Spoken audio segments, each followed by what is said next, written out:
Evening there. Welcome to the show on a Thursday night. I know this is Sweet 16 night, and many of you are glued to your TVs. I don't want to spoil it for you, but the Longhorns have a slight edge with about 6 minutes to play. Keep you updated. Tonight should be a good show with a lot of things to talk about. There's a lot of good news coming out of Gainesville these next couple of days, which, if you haven't been paying attention to, Gators, you've been sulking ever since the loss to Iowa, and many of us have been, you're going to be pleased to know there are good things happening. We also have football in full bloom now, and tomorrow's the day that they're going to get the coaches clinic there. They're going to have some really top notch people. Liam Cohen from the Jaguars and Urban Meyer, and and John Gruden will all be at the coaches clinic, and I'm sure will address the team. And that's one thing I love about this new guy, Summerall. He loves having the feedback. He loves having the people back there who have made their bones there and also carry a lot of pride. And they're very happy to be Gators. I read a thing today, heard a thing about how people uh, like North Carolina's coach, they want him to go out as a Tar Heel. Okay, fine. Well, a lot of Gators, I mean, a lot of these people like Urban Meyer, Steve Spurrier, etc., they're going to go out as Gators. They are going to be. They're in the halls as Gators. So, meanwhile, the football program is moving along. Some very interesting interviews this week out of Gainesville. Ali P. Wilbur, who's just absolutely tearing it up right now on her podcast. She's had some assistant coaches on, and they have revealed some things to us that we didn't know before, and the technique. And she has had a master class. I had her on the show last night, so we might have heard it, in how to conduct a proper interview. There's massive amounts of information that could be passed along to you, the listener, the reader, the fan, by unlocking the door. First of all, you have to have a coach who's ready to talk, who's willing to talk. And we know we haven't had that. And I hate to say because I don't want to keep bashing. Holy mackerel. Billy Napier looks like a you know what after this. I mean, he has shut everybody down. But just the amount of information, things I've learned personally by listening to other interviewers. And Allie Pete Wilbur had one with the strength conditioning coach, Rusty Witt. And he came aboard and explained exactly what he was going to try to do. And the cool thing about it was when the subject knows you know what you're talking about, and the subject is willing to take your question seriously and show you respect, and the subject knows the person who's doing the interviewing has done their homework, in this case, Allie knows a lot about this stuff, they respond differently. And so she had a tremendous, probably as good an interview as I've ever seen with another strength conditioning coach. And you know me, I don't gush over people and whatever. I'm not gushing over Allie. I just got to pay her proper respect, her perspective. And she said, "Well, buddy, we talk about this stuff in my house." Her husband being here at Wilbur, and they also talk about special teams. Now, the special teams interview coach was really marvelous. Galante was so impressed. He even said at one point, "That's the best question I have ever heard. The best question I've ever heard." That's saying something. That's impressive. So anyway, I'm gonna stand by and see you guys picking me up. Okay, let me hear from you and go check and see. Stand by 1 second here while I go and check. I'll be right back. All right.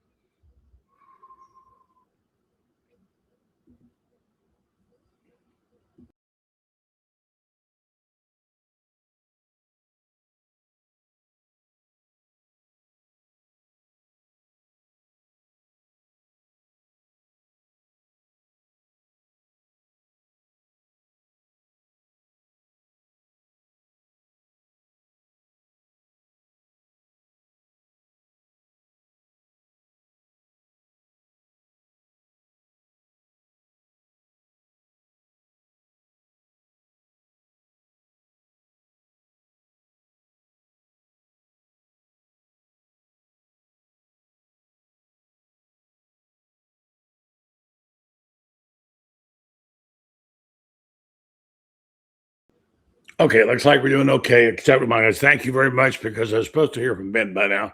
I didn't. Yeah, Panhandle, I saw you. Panhandle Rob, I saw that you did not left the air to check on something to make sure. So, yeah. And speaking of Panhandle Rob, by the way, tomorrow morning at 10 o'clock Central Time, he will be on the show with my friend Rob Brown from SEC Sidelines and Paul Wilson, the host of the Sports Blitz. He will be he'll be on tomorrow, and with me we'll do our show at 10 o'clock. We do a Panhandle edition, and we are able to. I think Ben has had a problem, and we're going to be able to bring that to you, and we're going to have a little flavor to it. Local flavors, and there's some things. In fact, matter of fact, Paul Wilson, who's a very good host, will and have as this guest on Monday the head coach of the Florida Gators. So he's going to interview him on Monday. Yeah, John Sumrall will be here, and he will he'll interview him. So that's good. And Paul's really good. He's really knowledgeable. He does a lot of things. Out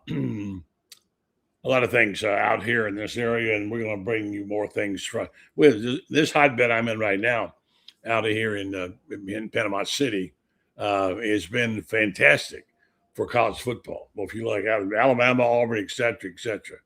So anyway, I'll tell you about that. I guess Ben has had a hang up with some guy. Will wait on him, but I want to share the good news if you haven't heard this, and you'll be happy to know if you haven't. You probably do.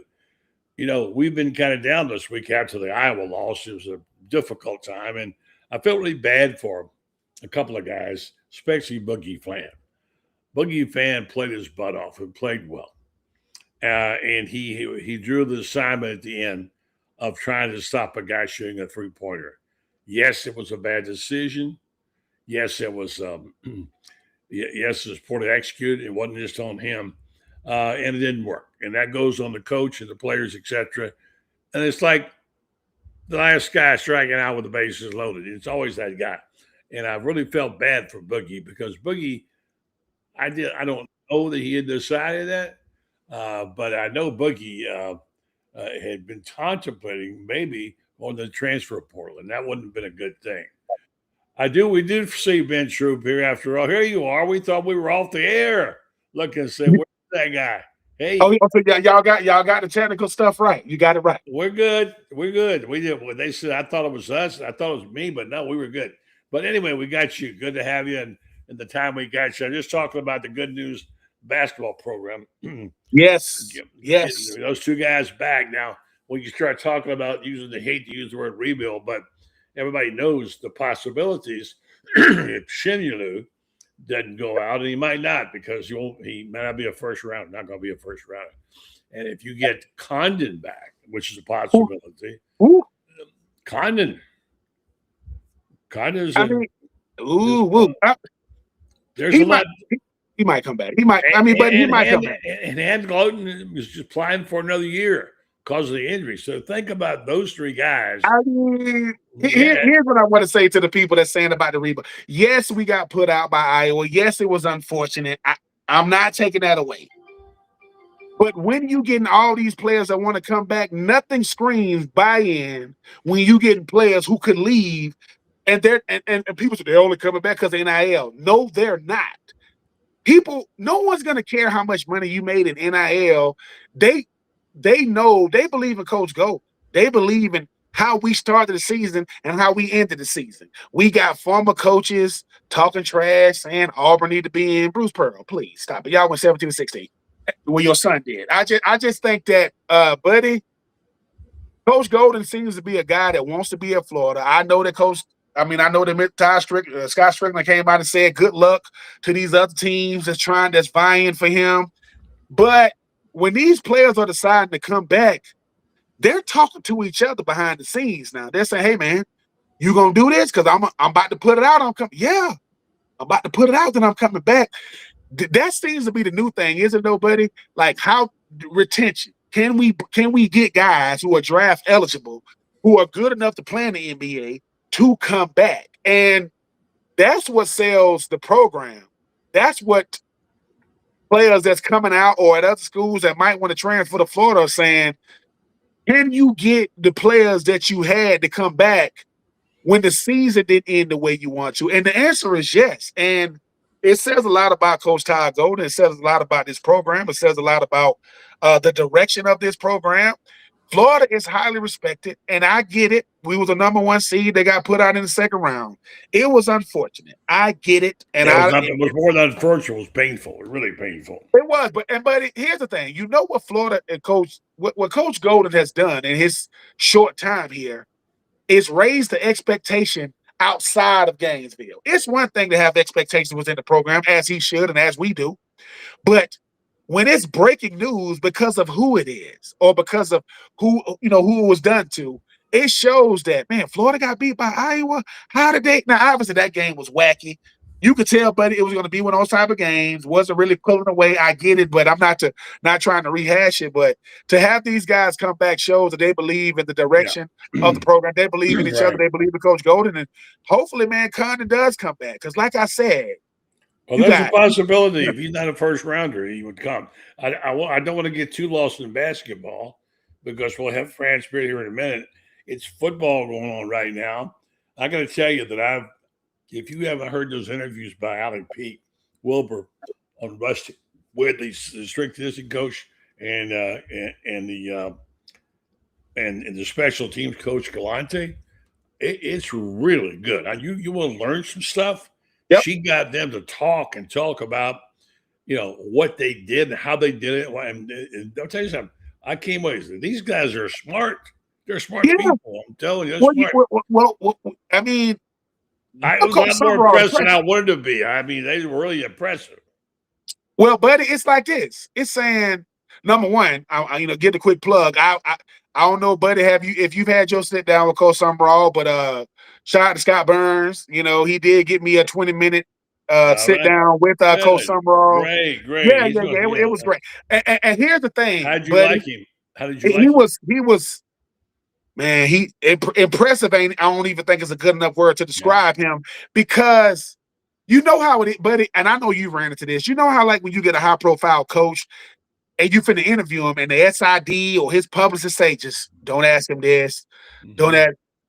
Right. Just ask me whatever you want to ask me. Like I'm an open book. And I asked him. I said the press conference that you shook every media member's hand. He said, he said, I respect them. I respect that I get a chance to talk to them. He said, and I want to look people in the face. I want them to look me in my face. I want to know them by first name.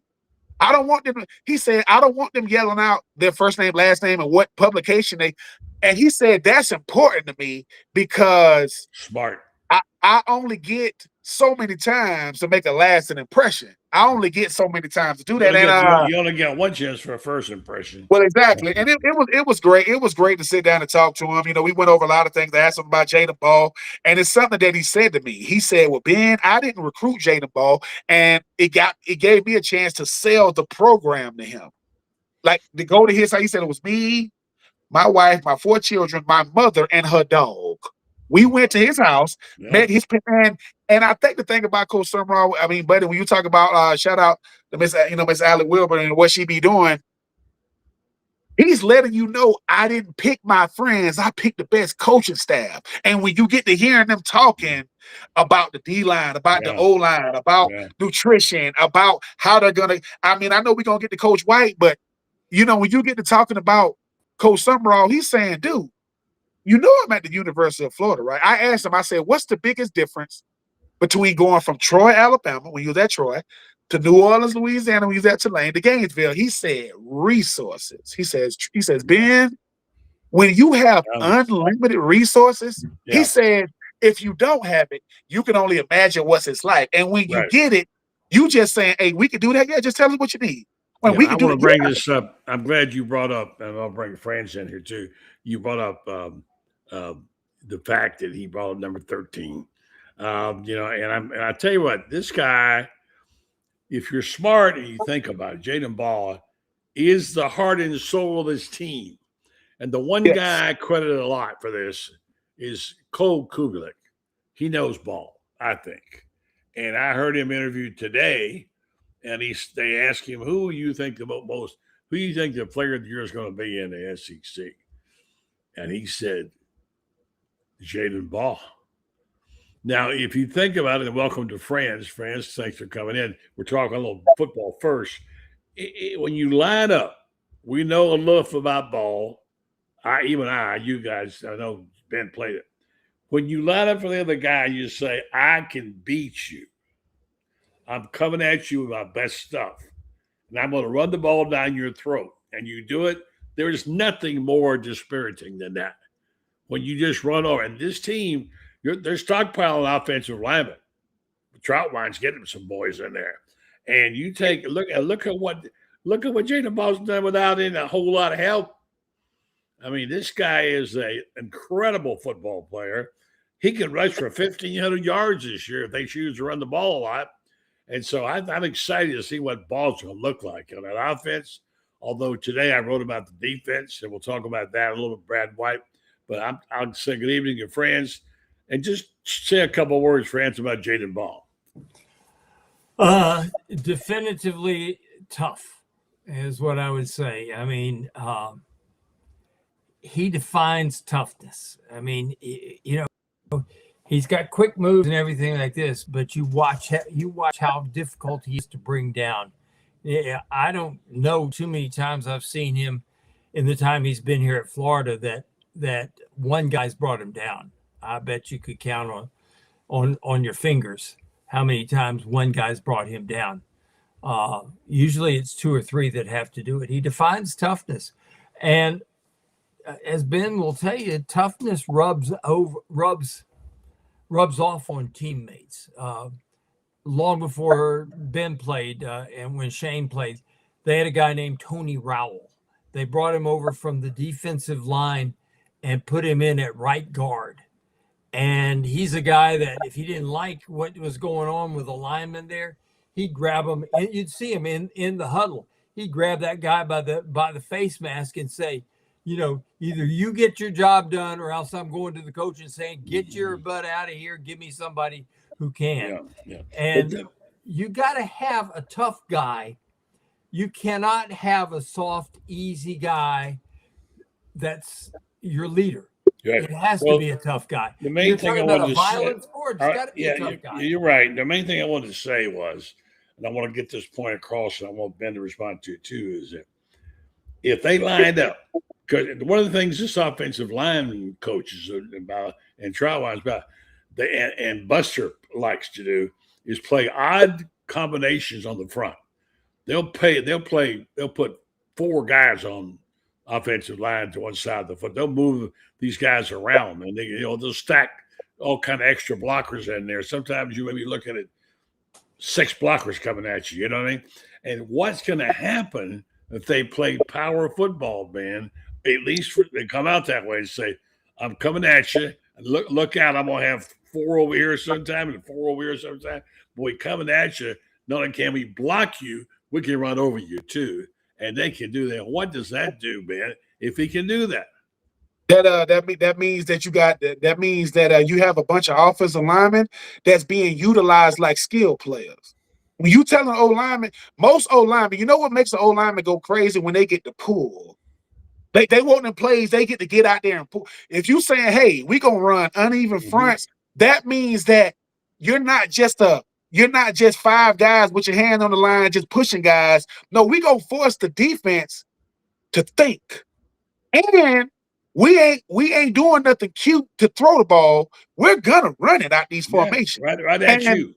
I think the greatest thing about football is when all the cute stuff goes away. The last 2 Super Bowls, when it was the Eagles versus Kansas City, when it was Seattle, right, versus New England. You know what both teams said? They O-line can't block our D-line. They literally can't block us. Who won? Oh, that would be the Eagles. That would be Seattle. Well, running the football is the same way. Calling running plays means, "Hey, dude, I don't care. I'm not going through this this off-season lifting program to get cute on Saturday. No. We finna flex on you. There is nothing worse than a tush push all the way down the field. Dude, all they gonna do, listen to the other team. They're gonna run it. They are. Yeah. They're gonna run it. And they do. And the time it took me to realize. Well, listen, I had Coach Wickline. You know, I had Coach Buddy Tevens and them. You know, I had Coach Wickline was a nut. You cannot be sane and coach O-line. You cannot be right in your head. It's something a little different. But my senior year, we're playing South Carolina, and I got to go in there with the O-lineman. And Coach Wickline said, "All right, then, Troupe, listen, I know you don't want to hear this, but you're going to have to block somebody this week. Like, you don't get to jump over somebody and say the third, right?" So I said, "Coach," I said, this is what I told him. I said, throwing me the ball is a bonus. I said, putting my hand in the dirt, that's how I earn it. And he said, "So you telling me if we didn't throw you the ball one time?" I said, "If I can only show up on tape when you throw me the ball, man, I'm a front runner." So he's showing me these defensive ends, right? I'm looking at him, this and the third. I might have had, this ain't happened a lot. Because in my mind, he's challenging me, to like block. I had like a couple of pancake blocks that game. Not because I'm a good blocker. I tell people all the time, I'm a football player, man. Like, hold on for a second. In 2003, we're playing Arkansas at Arkansas. We get the ball coming out first half. I told C4, if we run the rock to my side, listen, I'm going to get a block, hit your head on the goalpost. Go back to 2003, first play, he took it 80. Not because of me, by the way. I'm not taking credit for it. What I'm saying is, I want Deshaun win. I want Ernest Graham. I want Robert Gillespie. I want Ciatric Faison. I want everybody who touched the rock to love to see me run in. Because they saying, "True, can I depend on you to run the?" Yeah. Because, dude, if I make a block and C4 hit that thing, Deshaun Wynn hit that thing, I could get off the field. You can strike up the band. So running the football is football. And as much as I love catching passes, that's cool and all. Yeah. Running the football, that's real. That means real football. Yeah. That means that, hey, dude, I know I don't look like much with this 84 on my chest, right? But I have a very, very simple mentality when it comes to the Troupe family. Yeah. If I'm not going to be the reason we win, I refuse to be the reason we lose. It's not going to be on me. What? If I'm the reason we win, cool. But I'm not going to be the reason we lose. Because you know how it is, buddy and friend. Buddy and friends, y'all know who the reason why we lost. But you ain't going to tell him that to his face. You're going to say something like, "So tell us about that one play." You ain't going to say, and running the football means, hey, dude, that ain't even scheme. Running the football means, I am going to force you to do what I want you to do. Play. We had a game one time, it was raining, which means can't throw the football no more. That's a wrap. But I was a part of a game, I want to say my freshman or sophomore year, I watched Jesse Palmer score 5 rushing touchdowns against Kentucky. 5. Not Tim Tebow now. Yeah.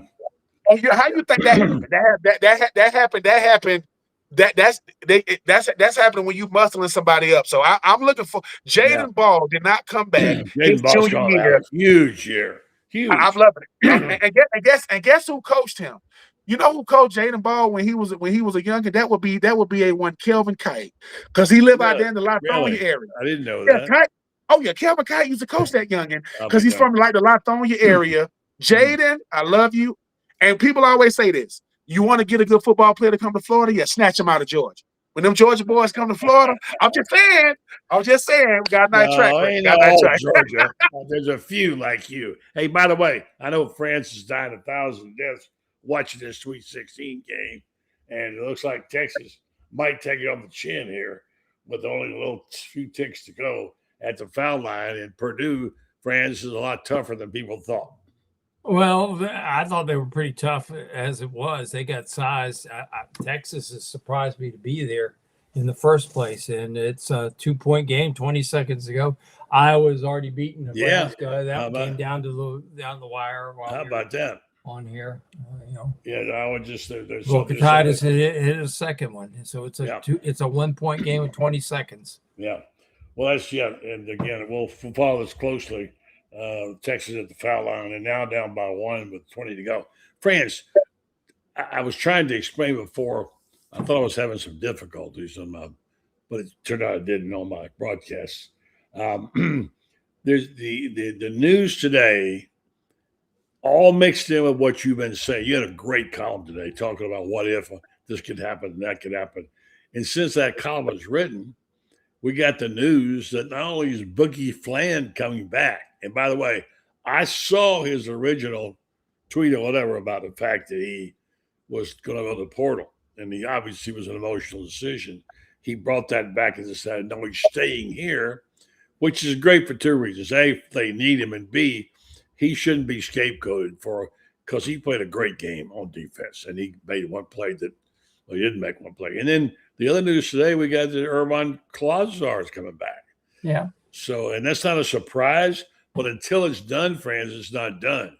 And now we can see, you wrote the column this morning, you still got the possibility of hand loading if he gets his appeal on his injury, what you think he might. I think it's probably, I'd say probably 75% positive. Okay. And then you've got, obviously, you got Condon, Condon and Ruben. Condon's at number. Condon is right now considered at number 38 on the draft boards, which means there's 30 first team choices. Means that if he has great workouts, et cetera, like that, he could get in at the last minute. If you're a first rounder, you got to go, because in the NBA has a different feel about things. All your money's guaranteed, and you get a multi-year contract if you're in the first round and you're drafted. In the second round, it's very, very rare that you get a guy like Chandler Parsons, who got a 3-year, $10 million deal in the second round. It's really rare when that happens. But Texas about one with 11 12 seconds to go. Go ahead. I'm sorry. Anyway, free throws good, tied up 77-77. You're ahead of me. At any rate, the thing about it is if you're a second rounder, you got to know that they're going to guarantee you the money and the years, and it's got to be multi-year. Chandler got 3 years. It's really, really rare that you get anything more than a 2-year deal in the second round, and the money's never guaranteed. So if you go in the first round, you got to take it. You have to. But if you don't go in it, you're going to make more money in college. And this is one of the things that college basketball is going to, in large part, turn the second round of the NBA draft into a seniors moment. Yeah. This is where it's going to help the guys who are seniors who have no more eligibility left, because they're going to get drafted, and they'll have a chance to get a contract and everything like that. But underclassmen are going to make at big schools are going to make more money to come back, and the money will be guaranteed in college, and you only have to pay 35, 40 games at the most compared to an 80-something game schedule in the NBA plus the playoffs. So It's a better deal. I think I would be willing to bet right now that Ruben and Handlogton will be back. That's a pretty good team right there. Yeah. I know Thomas not there, but I think Condon is going to slip into the first round. Now, if they don't, I can tell you right now, we've got some guys that we will be in the running for. Yeah, I need to get people to read your column, which is really good. It's got a terrific piece explaining all these pieces and beyond what I knew anything about. And it's really great stuff if only France could write.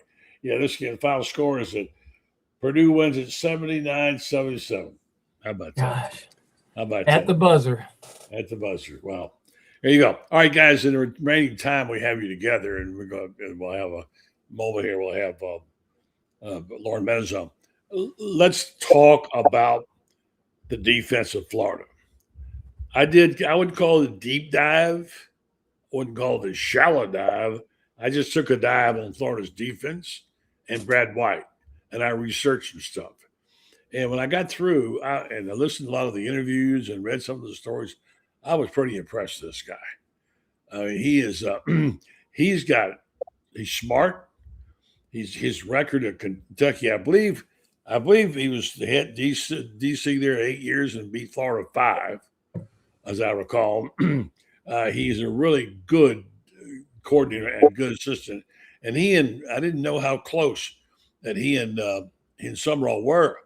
He said he and Summerall are like brothers. And so he wouldn't have left there a job for many people. But with this defense, what I'm hearing, what I'm reading, what I'm seeing, I mean, he's a guy that comes from a background of military where he moved all over the place, everywhere. He is highly regarded by other coaches, and I think, as I wrote, Barney Fife only had one bullet. And Barney Fife, if you put him in the Indianapolis 500, wouldn't be able to stop anybody as a cop. That was Florida's problem. Think about it for a second. They could not stop anybody. You look at the games and say, oh, man, we just like one stop here, and they don't make it. And the other team drives 12, 13 plays to score. Franz, they just couldn't stop anybody, really. And that killed them. And, of course, that also kills the offense. But nonetheless, that to me has been around for a long time. That was egregious. They had to find somebody to stop the bleeding. I think this guy might do it. What do you think, Ben? Not only do I believe he can, I'm thinking about the guy I remember he had a chance to coach when he was at Kentucky was Josh Hines Allen. I remember this dude when he came out. This dude was like a top 5 pick. He led, I think he was like defensive player of the year. Here's the thing about Coach White. The one thing we knew when Florida played Kentucky is that, one, we have to be able to stop the run, and their defense always played Florida tough. Even though Coach White wasn't around when I was at Florida, he understands personnel and getting the best out of the personnel. The goal of a D coordinator is to say, let me show you where you fit in this defense, and let you go out there and hunt. And once again, I like the fact that you learned more about these coaches. Like you say, Coach White saying that him and Coach Summerall are like brothers. Coach Summerall said, look, he was asked about Coach White. He said, look, I'm not hiring my friends, but if my friend just happened to be a great coach, that's different.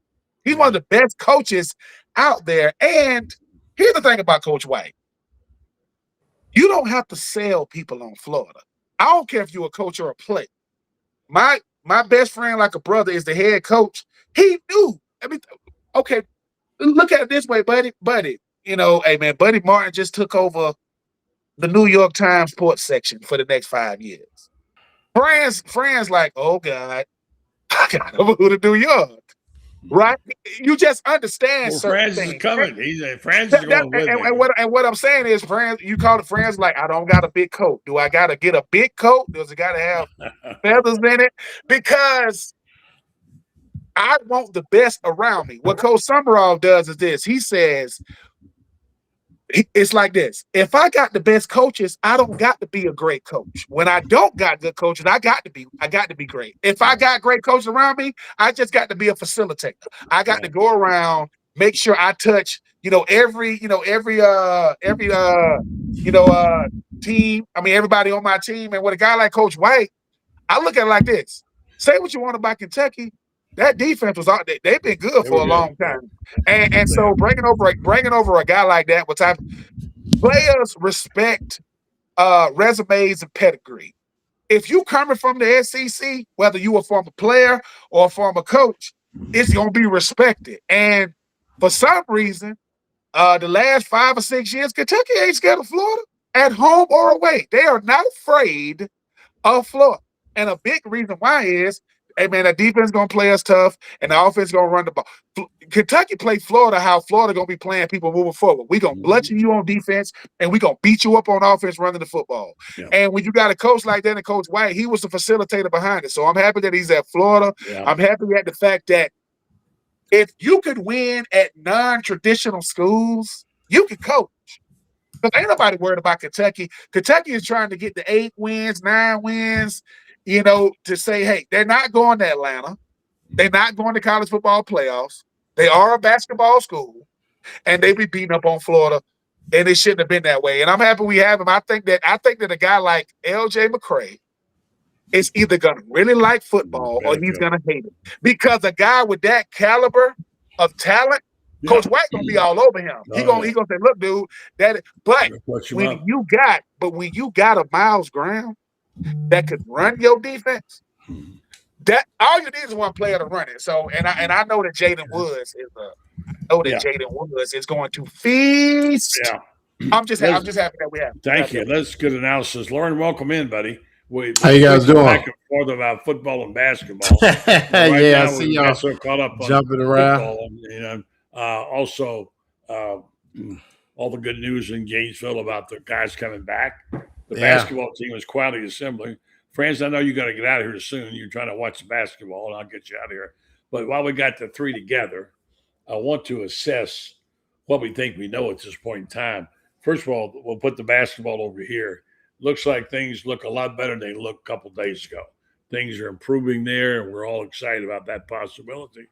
But they got a scrimmage in football on Friday. I don't know what they'll learn from that, but obviously a lot. We cannot absolutely know what the status of the program is, but based on knowledge I have gained myself in recent days or weeks, just listening to other people talk, especially assistant coaches. And what I'm hearing is that these are a smart bunch of dudes. They're dedicated. They know what they want to do. They know how to do it. And they got the full support of their coach. And I can't tell you how impressed I am with Summerall. And Ben had him on, interviewed him a couple of days ago. Every time I hear him talk, I'm impressed more. So, I mean, I don't know. Is it time? I mean, I talk to guys like in Birmingham, the guy who invented Paul Feinbaum, Pat Smith, and he said, I don't know why y'all wouldn't be excited about that, about Summerall, because, you know, we think he's going to be something special. Are we beginning to get good 411 information now, hearing guys talk, getting to know people? And I hate to say it because I know I feel like I'm beating the guy up. But every time I learn more, I think about Billy Napier doing a not good job and just robbing us. Now we're hearing today on the pro day that they had not a good day. The athletes were not strong. These guys were not strong enough. They're not strong enough, not tough enough, and whatever. Anyway, let's switch it over. I'm gonna let Franz go first, and then Loren, and then Ben. Take me through it where we are right now, best you can. And I'm feeling pretty good. Should I be a little cautious? I think that we all need to be a little bit cautious because I think we all thought that Florida was going to have a fantastic season last year, and of course they didn't. But that doesn't mean we can't be optimistic. I think we should be optimistic. I think we should expect much better than what we got last year. But I think we also have to understand this. It's going to be 2 years before this is John Summerall's team. He's going to have still have a lot of the stragglers in who were brought in by the previous regime, etc., like that. And, you know, maybe that works, maybe it doesn't. So in 2 years, he'll have a team that's entirely of his own making. And that's when you're really going to be able to judge. But let's face it, in today's college football, whereas we used to have a 4 and 5 year plan, if you're not winning in 2 years, you know, don't invest in real estate in the town you're working. You know, and it's a good point, and I'll let Loren go next. But if I said to you, friends, be really honest with what you know.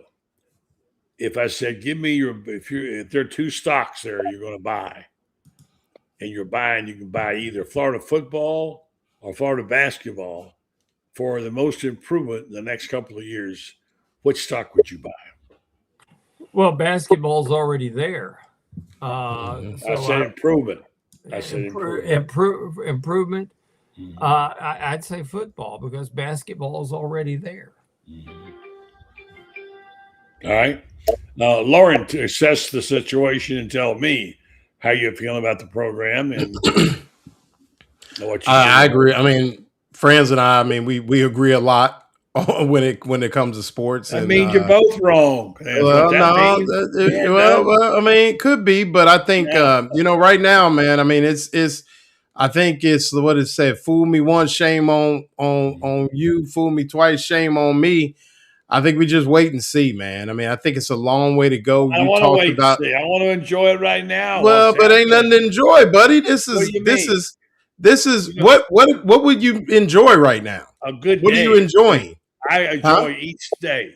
Oh, well, yeah, but when we talking about the football and the basketball team, well, no, hold on. Okay. Which one do you ask me about? I'm asking you what you mean by enjoy. What do you mean? Well, I think Gator fans are beginning to open their eyes and see that they got a real gem in their coach, and the way you laugh at me, but I think I'm not laughing at you. I disagree. I mean, I think that it's too early to tell. Disagree with what? It's too early to tell that he's a gem. Okay, I just told you about a guy in Birmingham who's not a local guy. Okay, who has no investment in Florida. Who thinks he's really a gem? Okay, so it's not me; it's other people. Right. No, and I will go. You talk to people. We talk about it with Rob Brown every week. You talk to a lot of people that have known Summerall quite some time. Cautiously optimistic is the way that I would describe it right now. But when you talk about enjoying something, though, buddy, I mean, we've done this. We all got excited when Napier took out Utah. And that was the highlight of his tenure, basically. Loren, I've been doing this since 1966. I understand that, buddy. I go through all you've seen him come and go, right? I've seen him come and go. You've seen him come and go. But you measure the temperature at the moment and say, where are we? On this show, I'm not going to sit here and say, well, I'll let you know in September. I say it's a cool spring day. Now. It's a cool spring day in Ohio. That's where I feel. I'm about 50 degrees. Okay. I am. Then you need to go to Ohio. I'm just saying, buddy. I mean, with all due respect, buddy, I hate to be but it just, there are some things to be encouraged about. But you don't have a quarterback right now. I mean, there's so many things. Okay, well, if you got two, a lot of people say, Franz, if you got two, you got what? I'm going to have one. Two, you got what, Franz? That's the worst cliche in the world. That's the worst cliche in the world. I'm just saying, there's so many unknowns. All right, go ahead, Big. Give us a positive spin, Big. Go ahead. No. Here's. I'm not asking for any spin. I'm asking for. That's what I was saying. Here's what I would say about Coach Summerall. He's so different than the previous guy. He's so different already. I will agree. Right? I agree with that. It's easy. I've been blessed to talk to him, and you see all the interviews he's doing. It's easy to root for a guy who's like that when the other guy didn't talk to nobody. I'm not talking to anybody. But, however, when it comes to Coach Summerall, when he said, I don't have a 5-year plan, I have a right now plan. What happens is, no matter what, when it comes to Coach Summerall, because of things he had nothing to do with, he can do no wrong now because there isn't any games. He can do no wrong. But when that smoke come out, they got smoke machines now. When they run out and it's time, we are living and dying with every single play, everything that happens. And the sign of a good coach is when you no longer talk about the previous one. You ain't even comparing him to it. Right now, they're going to keep comparing him to Billy because they both coming from the Sun Belt. Even though they are about as far different as it gets. Coach Summerall knows how to win interviews. He knows how to get you to believe in what he's saying. He don't seem like a person that's going to mince words, that's going to lie to you. But, buddy, what you're saying is, look, when you deal with a person like Billy Napier, who did all he could to alienate himself from the media and anybody trying to, Summerall is a breath of fresh air. Summerall also understands this. I'm coming from Tulane. Don't nobody know me. I'm coming from Tulane, right? Most people don't even know it's in Louisiana. They sure don't know it's in New Orleans. And he's saying, I got to show people who I am. So yes, I sit by as close as I can to Coach Golden at the games. I done ate more hot dogs in 2 months than kids eat in a lifetime. But he knows I got to get out here. Now, when the game starts and that pressure really comes, what type of coach is he gonna be then? Like, how is he gonna? But I could appreciate. And at that point, all the hot dogs and sitting next to Golden go out the window. And that's what I mean. That's what I'm saying. And we know that's gonna happen too long. It's just the fact that it's like this. If I come out of journalism school and I get hired in New England when Bill Belichick is there, I hate my freaking life. I got to cover the Patriots and deal with this dude. Now I want to go to Pittsburgh and deal with Mike Tomlin. Coach Summerall knows how to sell himself in the program. He knows how to do it, and he's supposed to know how to do it. I'm not mad at him.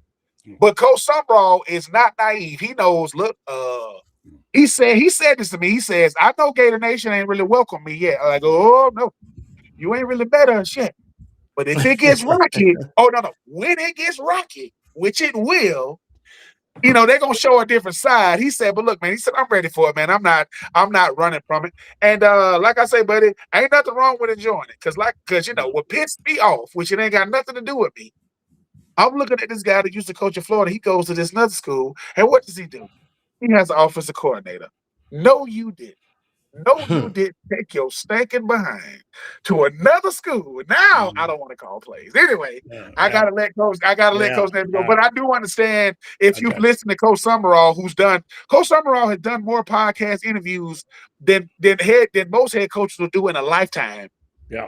And I said, let me jump in while he's doing them, while his SID is calling you back. Hello? Where you want to set it up? Because come the regular season, Ben, we regret to inform you he will not be doing podcasts in the foreseeable future. But we will let you know if he does. That's well said, and now I'm going to put a little footnote on it. Say a quick word on Meldon and Franz. Going to say goodnight with his final thoughts, because I promised I wouldn't take him. I know he wants to get the basketball, but I mean it's like going outside in the daytime. When you walk out, you look up, and you look at the sky, you look at the sun, you think, what kind of day is this going to be? All right. It turns out that day is dictated by circumstances beyond your control, but some days are better than other days. And you can tell at some point, this is going to be a good day. I'm the kind of guy that likes to measure it like this. Nothing I say is profound. It's like, oh, look at this means, I feel this feels good. I'm going to make $1 million today. No, I'm just saying I am grateful for the sun, the sky, and the place, and the feeling good, and the people around me, and the people like tonight I get to do a show with, the quality of the people I get to do this with. And when I write a column and it feels good, I think, hey, I got one off. I can still do it. I'm grateful. I am so grateful right now for Judge Summerall, because I think he's got things well in hand, and I feel good about the future. Now, Franz, we're going to talk about our friends at Meldon Law, because we know Jeffrey's the best. Jeffrey and now his son, Kerry, is taking over as general partner. But it's the same Meldon Law you need to know about. If you need an attorney, you need to go see those folks in Gainesville or in 4 of the locations, North Central Florida or in South Florida now. Meldon Law, they won't back down. They are generous. They put on the greatest promotion in the history of college sports when they gave away 10,000 replica rings for the national championship. So that's the kind of stuff they do. That's why we love them. Meldon Law, check them out. You'll be glad you did. They won't back down. Franz, wrap it up.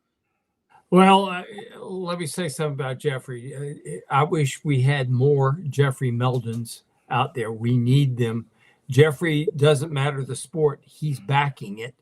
And we've got too many boosters who they only see one sport or 2 at the most, and they don't bother to equally participate in helping out the other sports, because Florida made its reputation. Certainly football helped.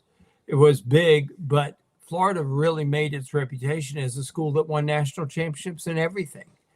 It was the sports school. And we need to maintain that. The only way we're going to maintain it in this era era of big spending is to get more boosters involved in the other sports as well. Yeah. I'm going to say this. I like John Summerall. I think John Summerall has a chance to be something really, really good. But again, he hasn't coached his first game yet, hasn't coached his first season, and he doesn't have a team that's completely his. It's probably 50, 60% guys left over from the other team. It's not always bad, but sometimes it is. So you have to wait and see. I think Todd Golden is going to have a big bounce back, better than what people think. And I don't think Florida. A lot of people are already counting Florida out. And to those who are, I think you probably you could apply for an extra when they do Dumb and Dumber Part 2. All right, Francis.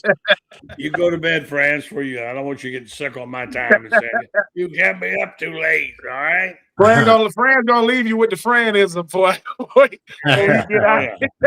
And by the way, you got to read his stuff, folks. If you're not reading Francis' basketball stuff, you're missing out.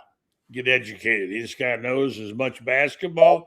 He knows more basketball, Gator basketball, than anybody I know. So check him out. His book's still available out there for you. If you know now how rare those championships are. So that's been commemorated by Franz in his book. All right, good night, Franz. And I want to get back to Loren's head real quick and finish up the thought as we're talking about. I know you're really happy about the women's program.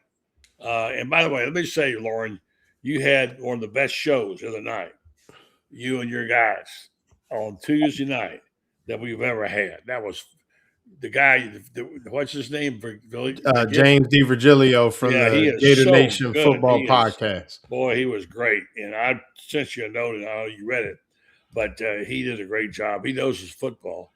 And your program was outstanding Tuesday night, okay? Thank you, give me your thoughts and let Ben give you his, and then we'll say goodnight, all right? Any thoughts on? Well, you were going to talk basketball. I know you were happy about the hire. Oh yeah. Well, yeah. Shot you mentioned on your show Tuesday night. Yeah, I thought that I spoke to people and just looking at the landscape of college basketball and where things probably need to go with the basketball program at Florida regarding the women. You bring in someone who was established as a player, 3-time All-American, went to 3 Final Fours, played for a Hall of Fame coach in Debbie Ryan, has been on the college bench as an assistant, was able to basically take the A-10 by storm at Rhode Island, a program that didn't have much at all. I think she said she had about $4,000 in NIL money. Someone who brings kind of a support system with Don Staley, Debbie Ryan, and others that have been in her, in her aura as far as the WNBA and things like that. And it's a new era. It's somebody who I think has done well in this new changing landscape. The only challenge that I have, buddy, and we've talked about it a million times in a lot of different ways. What does the UAA do in regards to? It's gonna be tough. One of the more, let's just say, Rob told me it wasn't the most popular. I don't know if that's true. He says softball has surpassed it. I don't know about that. You don't see softball players getting their own shoes, but that it's it's either one or two of the most popular collegiate women's sport. So does Florida decide enough is enough in the history?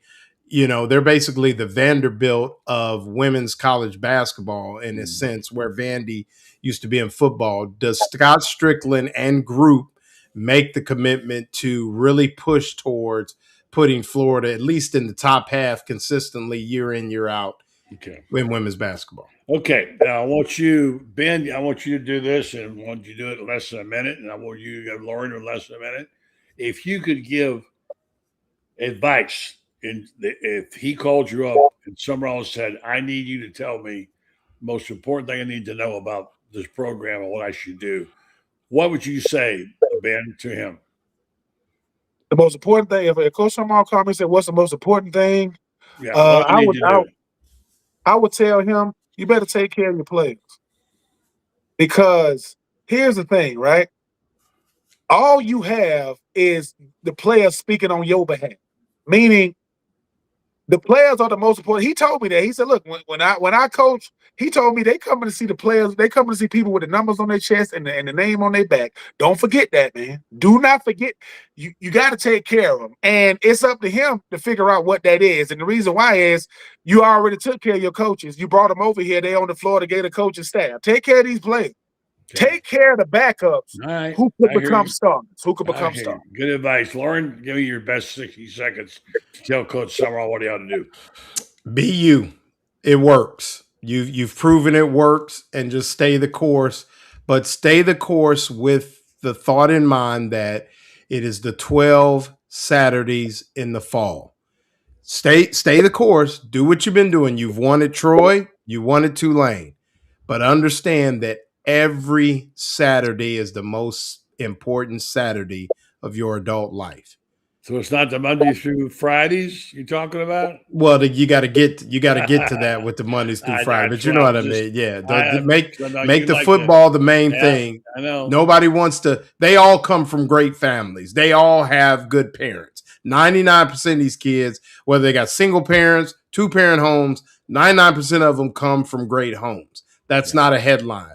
A headline is Florida puts foot in Auburn. Florida beats Florida State. Florida finally conquers Georgia, and you'll be fine.